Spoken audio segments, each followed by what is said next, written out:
Hello everyone, welcome back to GearUpWindows. In today's video, I will show you how to view all permissions given to apps in Windows 11. Many apps on your computer request access to features such as your camera, microphone, location, contacts and more. Sometimes you may want to check which apps have these permissions for privacy or security reasons. Windows 11 makes it easy to review and manage all these applications from the settings app. So let's get started. First click on the start button and then select settings. Alternatively, you can press Windows plus I keys on the keyboard to open the settings app.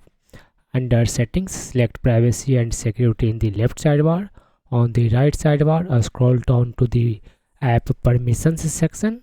Here you will find different permissions categories such as location, camera, microphone, notifications, contacts, calendar and more.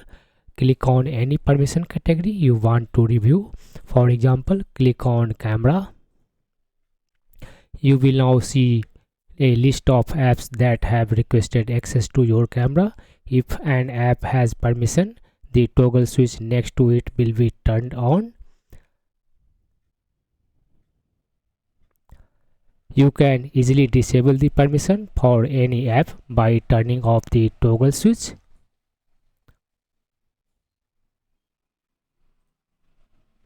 You can repeat the same process for other applications like microphone, location or contacts to see which apps are using them. Checking these permissions regularly helps you protect your privacy and control which apps can access sensitive features on your computer, and that's how you can view all permissions given to apps in Windows 11. If you found this video helpful, don't forget to like, share and subscribe to GearUpWindows for more useful Windows tips and tutorials. Thanks for watching and I will see you in the next video.